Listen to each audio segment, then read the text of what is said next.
I think God played a cruel trick on all of us, because the answer to all of our problems was right in front of our face the whole time. But think about how most of us live our lives. There's always some lingering problems.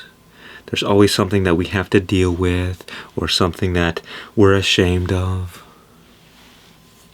Some mistakes we've made in the past, or some imaginary evils in the future, or even think about how we have like these big dreams. We have this idea of what we want in life, and yet we see there are so many obstacles.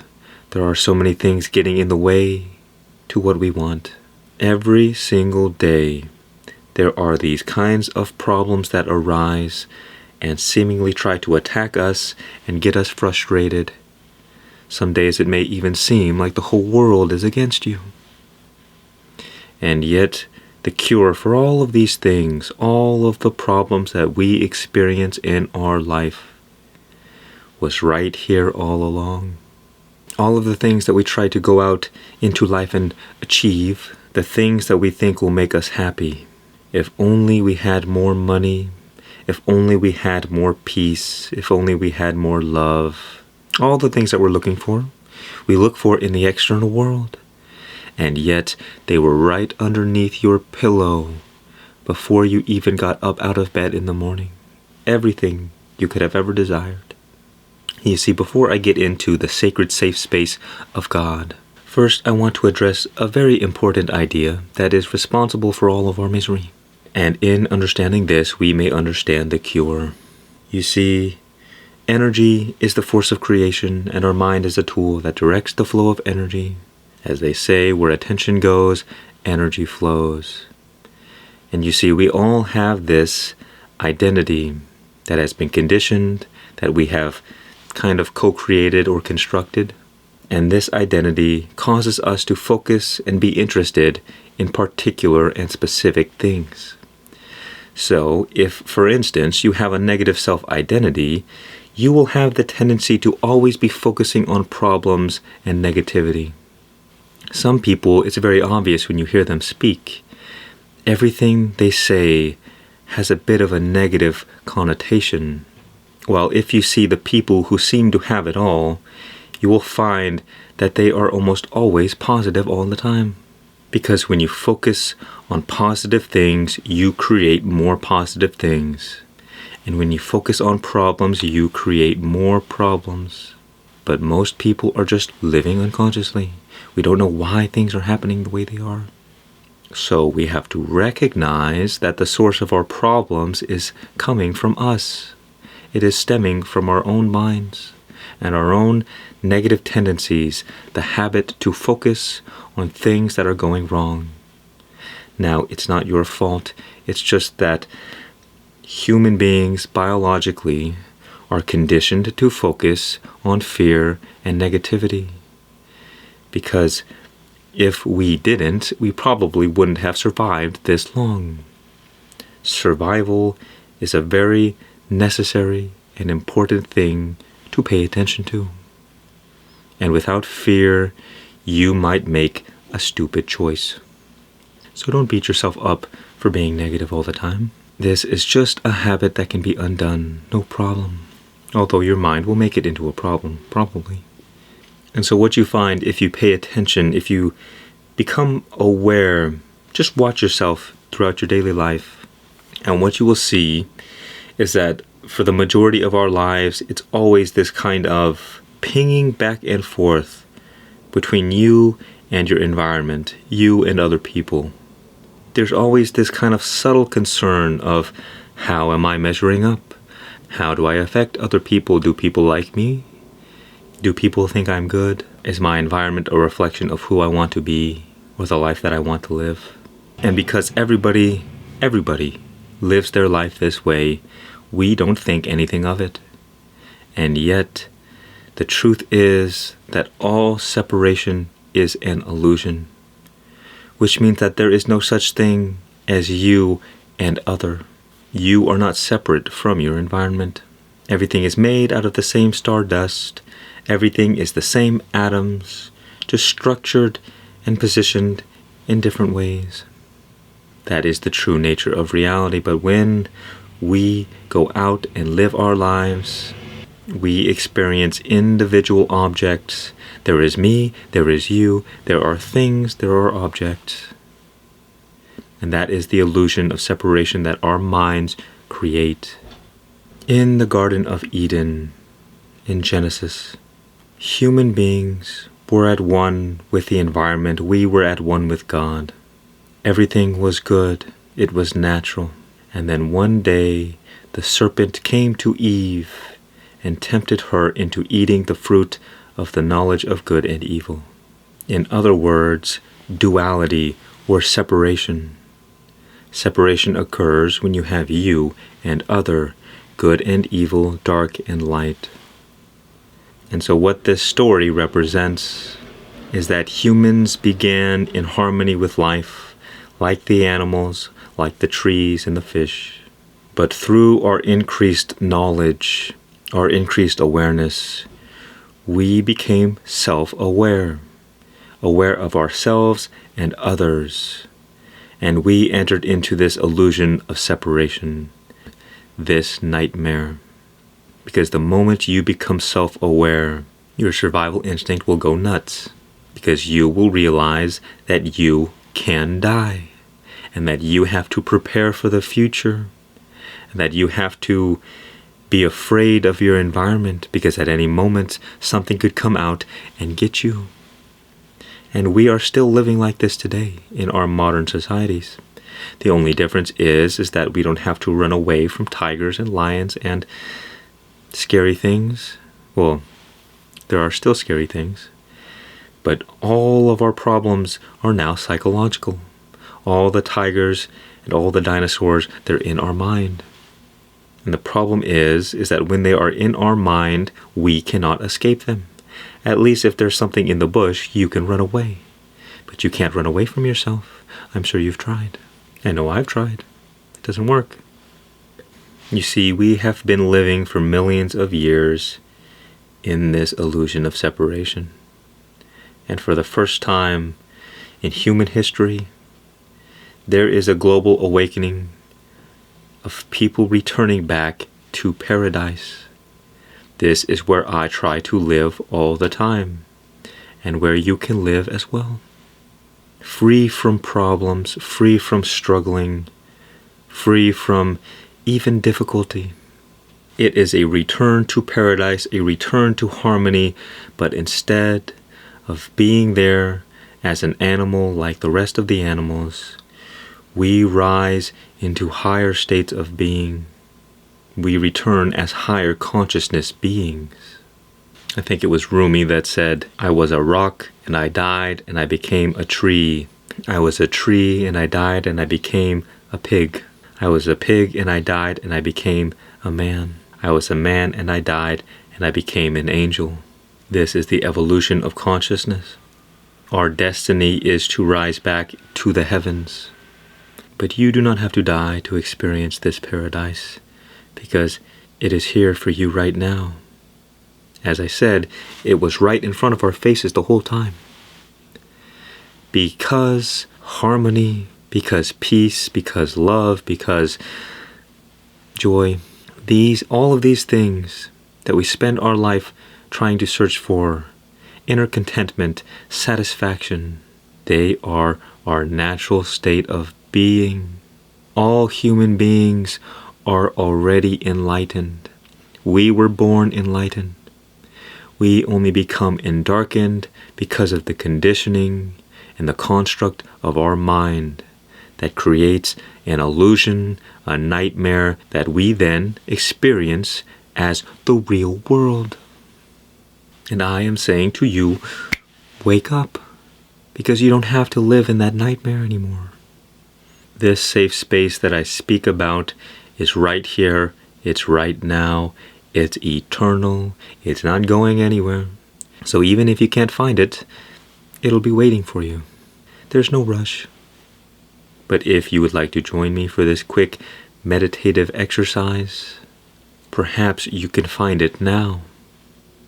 If you close your eyes right now and just notice anything that arises within your awareness.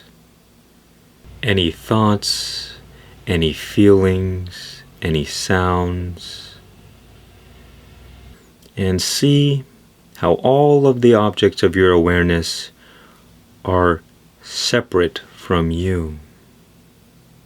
A sound in the distance is far away, and a thought seems to be closer because it's in your mind, and yet it is still in some way in front of you. You are aware of the thought is an object within your awareness. The first thing we want to do is get into the habit of separating ourselves from the things, the objects of our awareness. As we've discussed, we're all living in this illusion of separation because we identify with the objects of our awareness. If we have a thought, we act as if we are the thought, like I am the voice inside my head.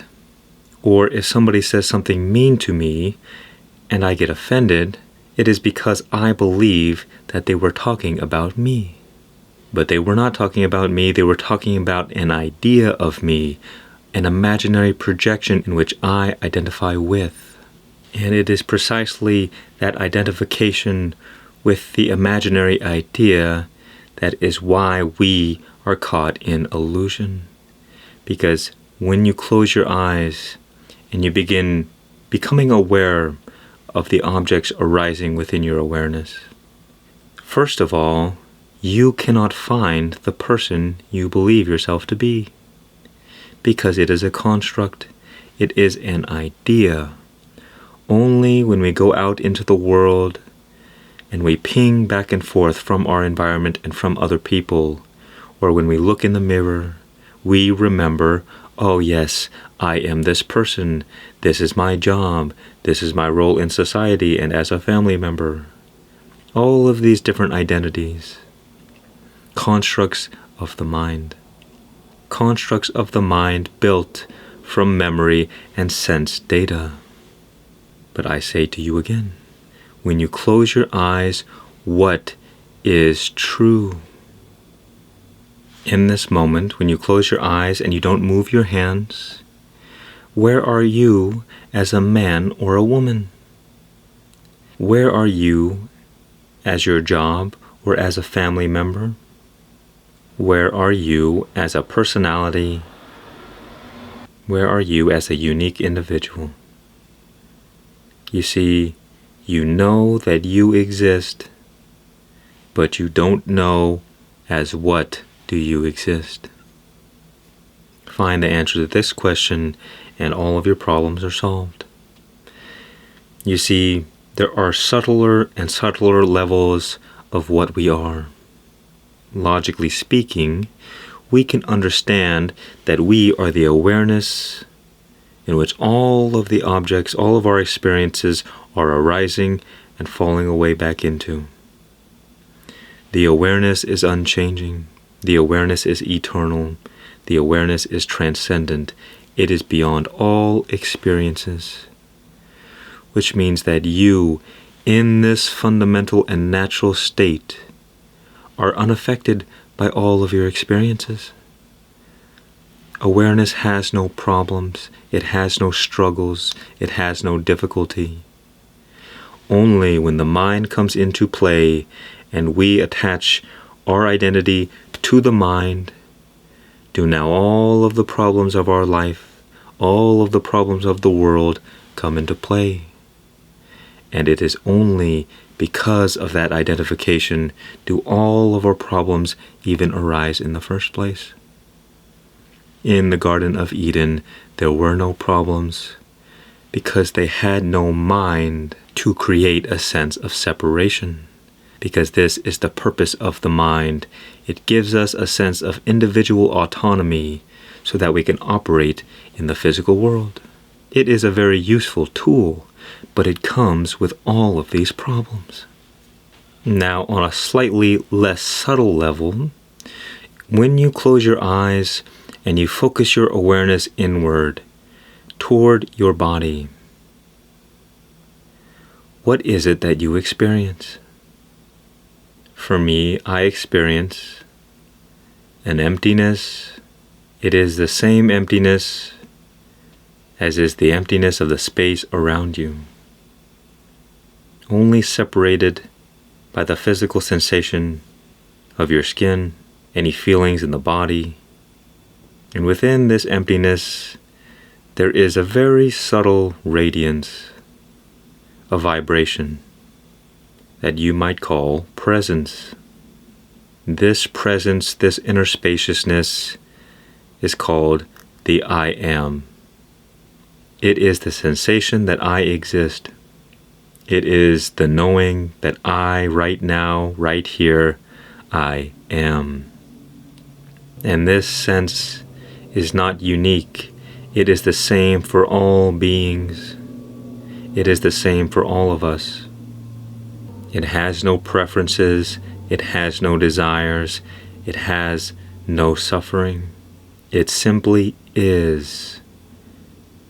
And tomorrow, if you do this experiment again, and you look within, that emptiness, that inner spaciousness, and that presence will still be there. And if you do the same thing 100 years from now, it will still be the same inner spaciousness, inner presence. No matter what you do, it is always here. This inner spaciousness is your safe space. Because the moment you become aware of it, and you shine the light of your awareness and focus your attention on this space, the whole world disappears. All of your problems, all of your identities, all of the stories in your imagination, all of your struggles, everything just disappears. And there is an immense peace and relief from all suffering. All that has to be done is for you to spend a bit of time becoming familiar with this space. You could say through meditation, but throughout your daily life, this space will still be there. No matter how much of a spiritual advanced person you are, or even if you know nothing about spirituality, it doesn't matter if you're a sinner or a saint, this space is still here. But you see, just the same way as if you notice right now, there is an infinite and eternal ocean of silence around you at all times. And yet, this grand ocean, that which is right in front of our face, or right in front of our ears, you could say, is always covered up by noises arising and falling. All sounds, all noises arise from and back into this silence. But we only ever focus on the noise. And yet the silence is much more grand. It's much more vast. In the same way, we have spent our lives thinking thoughts. And so the noise of our mind covers up the silence of this inner spaciousness. It has been there all along, and it will always be there. We have only become distracted. And so what you will find is that, well, there is always this inner space, and there is always the awareness. But your mind activity could be fluctuating all over the place. It's like the sky, and the thoughts are clouds. Sometimes you might have good thoughts, nice big white fluffy clouds. And sometimes the whole sky might be covered by a dark storm cloud. And it could be storming and raining and thunder and lightning. And yet the sky remains unaffected. And so it doesn't matter what is happening in your experience. This safe space is always available to you, in which you can find relief from the suffering, from the storms, from the noise of the world. I was recently listening to the spiritual teacher Yogananda, and he made this great point that there is the gravity of the world And there is the gravity of God, and here you are in the center. Now, the gravity of the world will continue to try and pull you in this, and that is getting trapped in the illusion. And that is when you experience suffering and turmoil and frustration. And God is also trying to pull you towards Him. And that is where you find relief, peace, joy, love. And so what the process will be like, how things unfold, is that you have a karmic momentum that has been played out since your birth, and perhaps even before. And what this means is that you have carried with you your whole life a set of tendencies. And these tendencies have a momentum, they have an energetic charge. Because we have been feeding these identities, these patterns, these tendencies, our energy, our whole life. And because energy is the force of creation, we have given these things life, we have given these things form, until you awaken to the truth in which we have spoken about today. You will continue to feed these thought forms, these identities, and remain stuck in the illusion, in Maya, in what they call samsara, the meat grinder of suffering and death, life and rebirth. Because all of the time your identity is changing and shifting, and you're feeding new identities of who you want to become and who you no longer want to be. And so you are constantly reincarnating into new and different forms. And with these forms comes suffering. But the moment you recognize the I am, the inner spaciousness, the inner presence, the awareness, and you begin to resonate in this safe space, you essentially awaken to the true nature of what you are, and the illusion begins to fall away. And step by step, day by day, as you continue to keep your awareness within you, the karmic momentum, the thought forms, the identities, they begin to fall away one by one. And more peace emerges, more and more joy and love, and life becomes more and more effortless. You become content and satisfied all the time. You become free. And all that it takes is that you continue to remain as you are. Because there is nothing to be achieved. There is nothing to be gained. You cannot have what is already yours.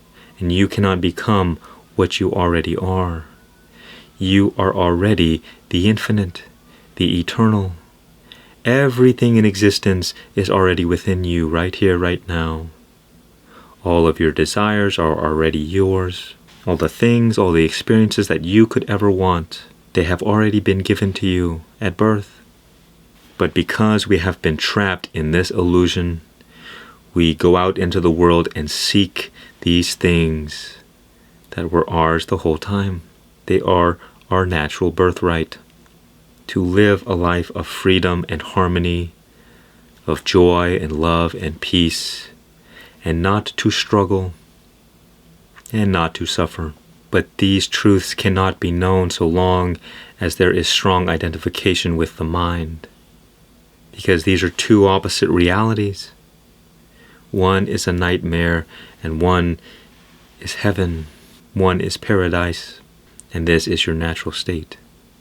This is the process of unconditioning yourself from all of the nonsense that we have been burdened with. It's letting it go. Because without your life, without your energy, when you stop feeding these thought forms and these different identities, they cannot survive without your life. And so the natural forces of entropy work upon them, and they fade away day by day. And these things no longer enslave you. They no longer create suffering in your life. And more day by day, you begin to embody the infinite, the eternal, the all-knowing wisdom. The very nature of your existence is harmony. And this ultimate thing, all that we have been searching for our whole lives, is already right here, right now. And it's never going away. Not in this lifetime, not in a trillion lifetimes. It is always here. And once you recognize it, it is with you for all eternity. But all the things of this world will fall away. From dust they came, and to dust they will return. But within you, there is already a mountain of gold and jewels, eternal riches, that can never be taken away from you, no matter what happens in this life. That is why it is said, "Seek first the kingdom of heaven, and everything else will be added onto you."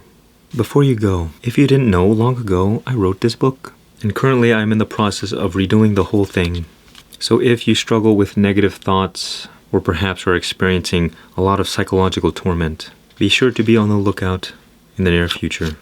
Also, if you'd like to work with me more closely, I'll be doing one-on-one spiritual guidance for all of those who are interested. The links are somewhere around here. I thank you for being a part of this journey and supporting the channel, supporting me. I couldn't do this without you guys, so I am deeply grateful. Much peace and many blessings.